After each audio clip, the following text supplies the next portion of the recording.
नमस्कार। आज जर्मन भाषा की एक बड़ी मजेदार गुत्थी सुलझाते हैं। पता है क्या? हम सिर्फ एक सेंटेंस लेंगे और उसी से जर्मन ग्रामर का एक बहुत ही जरूरी नियम सीख जाएंगे। तो शुरुआत करते हैं एक छोटी सी पहेली से।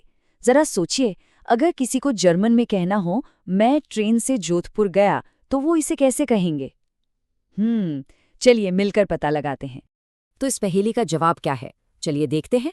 और फिर सबसे मजेदार काम करेंगे, हम इस सेंटेंस के एक एक हिस्से को अलग करके देखेंगे कि भाई ये बना कैसे है। तो सही जर्मन सेंटेंस है इश बिन मिट देम ज़ुग नाख जोधपुर गफान। एक बार मेरे साथ बोलने की कोशिश कीजिए। इश बिन मिट देम ज़ुग नाख जोधपुर गेफारन। चलिए इसे थोड़ा तोड़कर बोलते हैं। इश बिन मिट देम ज़ुग नाख जोधपुर गेफारन। बहुत बढ़िया। ठीक है, अब जब हमारे पास सही सेंटेंस है तो चलिए एक एक शब्द को जरा गौर से देखते हैं, मतलब इसका पोस्टमार्टम करते हैं और समझते हैं कि ये बना कैसे। ये टेबल देखिए, इससे सब कुछ एकदम साफ हो जाएगा।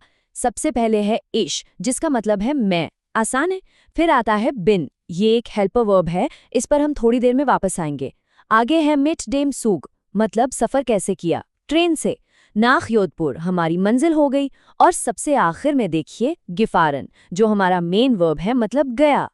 लेकिन सबसे बड़ा सवाल तो ये है कि ये सारे शब्द इसी ऑर्डर में क्यों हैं? मतलब कुछ आगे पीछे क्यों नहीं? इसका जवाब छिपा है जर्मन ग्रामर के 4 बहुत ही जरूरी नियमों में। चलिए एक एक करके इन्हें समझते हैं। तो पहला नियम, जब भी कहीं आने जाने की बात हो तो हेल्पर वर्ब बिन इस्तेमाल होता है। दूसरा नियम, सफर का जरिया बताने के लिए, मतलब किस चीज से जा रहे हैं, उसके लिए मिट लगता है, जैसे मिट डेम सूग। तीसरा नियम, किसी शहर या देश की तरफ जाने के लिए हमेशा नाख का इस्तेमाल होता है। और सबसे जरूरी चौथा नियम, जो मेन वर्ब है, जैसे यहाँ गिफारन, वो हमेशा सेंटेंस के बिल्कुल आखिर में जाता है। यही तो सारा खेल है।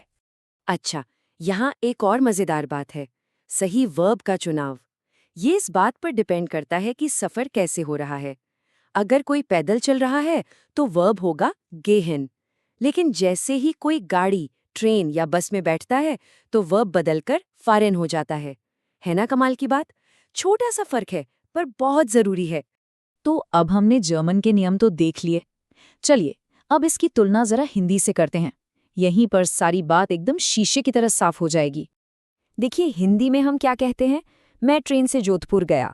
हमारा वर्ब गया सेंटेंस के आखिर में है, सीधा साधा। पर जर्मन में देखिए एक ट्विस्ट है। हेल्पर वर्ब बिन अपनी जगह दूसरे नंबर पर बैठा है और जो मेन वर्ब गिफारिन है वो उछलकर बिल्कुल आखिर में पहुंच गया है। और दोस्तों, यही है जर्मन सेंटेंस स्ट्रक्चर का सबसे बड़ा राज। इसे वर्ब ब्रैकेट कहते हैं। मतलब हेल्पर वर्ब बिन और मेन वर्ब गिफारिन एक फ्रेम की तरह काम करते हैं और बाकी सारी जानकारी इन दोनों के बीच में एक सैंडविच की तरह फंस जाती है। ये जर्मन भाषा की एक बहुत बड़ी पहचान है। एक बार ये ब्रैकेट वाला पैटर्न समझ आ गया ना, तो समझिए कि आप खुद कई नए सेंटेंस बना सकते हैं। ये एक फॉर्मूले की तरह है। तो एक कोशिश की जाए। तो चलिए इस पूरी बातचीत को एक आखिरी चुनौती के साथ खत्म करते हैं। अब ये सोचिए कि अगर कहना हो मैं बस से बर्लिन गया, तो इसे जर्मन में कैसे बोलेंगे? याद रखिए, बस भी एक गाड़ी है और बर्लिन भी एक शहर है। बस अभी जो नियम सीखे हैं उन्हें लगाकर देखिए, पक्का आप इसे बना लेंगे। सोचने के लिए एक मजेदार पहेली है ना?